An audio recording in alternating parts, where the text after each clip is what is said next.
శుభమస్తు.co కమ్మవారి ప్రత్యేక వివాహ వేదిక. కమ్మనైన వివాహాలకు అమ్మలాంటి చిరునామా. భారతదేశ చరిత్రలో, ప్రజాస్వామ్య చరిత్రలో మనం చూసినట్టయితే ఆనాడు స్వతంత్రోద్యమానికి ఏ విధంగానైతే పోరాటం జరిగి ప్రజాస్వామ్య ప్రభుత్వాన్ని ఏర్పాటు చేసుకున్నామో, అనంతరం ప్రజాస్వామ్య కూనీ జరిగిన టైంలో అన్నగారిని అప్రజాస్వామికంగా పదవీచ్యుతుడిని చేయించడం జరిగింది. ఆనాడు కాంగ్రెస్ ప్రభుత్వం ఇందిరాగాంధీ గారి నాయకత్వంలో ప్రజాస్వామ్య పరిరక్షణ కోసం అన్న ఎన్టీ రామారావు గారు పోరాటం చేసి బెబ్బులి పులిలా తిరగబడి దేశంలో రాజకీయ పక్షాలన్నింటినీ ఏకం చేసి ప్రజాస్వామ్య పరిరక్షించిన ఉద్యమం 32 రోజులు జరిగింది. ఆ 32 రోజుల చరిత్రని 1984లో ఆగస్టు 16 నుంచి సెప్టెంబర్ 16 వరకు జరిగినటువంటి మహోద్యమాన్ని ప్రజాస్వామ్య పరిరక్షణ ఉద్యమం సజీవ చరిత్ర అనే బుక్ని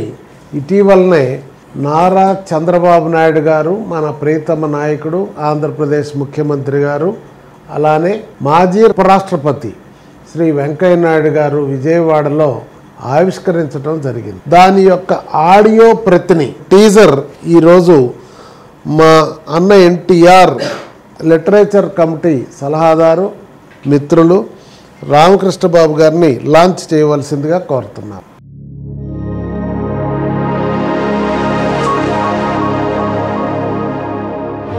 ప్రజాస్వామ్య పరిరక్షణోద్యమం అత్యంత స్ఫూర్తిదాయకం, చారిత్రాత్మకం. నాదెండ్లతో కాంగ్రెస్ కుమ్మక్కు, ఎన్టీఆర్ పై కుట్ర. ఆంధ్రప్రదేశ్ గవర్నర్ రామ్లాల్ చే ఎన్టీఆర్ ప్రభుత్వం బర్తరఫ్. స్వాతంత్ర్య దినోత్సవం రోజే ప్రజాస్వామ్యం ఖూనీ. ప్రభుత్వాన్ని కొనసాగించే బలం తనకు అసెంబ్లీలో ఉందని ఎన్టీఆర్ చెప్పినా ఖాతరు చెయ్యని గవర్నర్ రామ్లాల్. కాంగ్రెస్ కుట్రపై జనం క్రోధాగ్ని. విద్రోహంపై సమరశంఖం పూరించిన ఎన్టీఆర్. గవర్నర్ రామ్లాల్ రాజీనామా.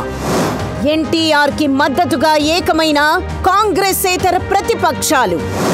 రాష్ట్ర వ్యాప్తంగా భగ్గుమన్న ప్రజా ఉద్యమం. రాష్ట్రపతి ముందు ఎమ్మెల్యేల పరేడ్.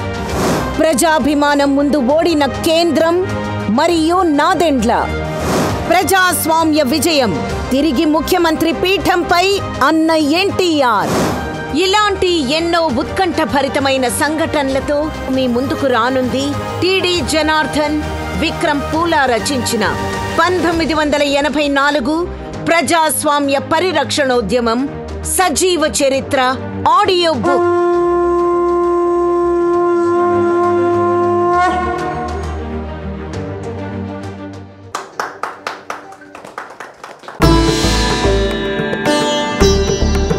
శుభమస్తు.co కమ్మవారి ప్రత్యేక వివాహ వేదిక.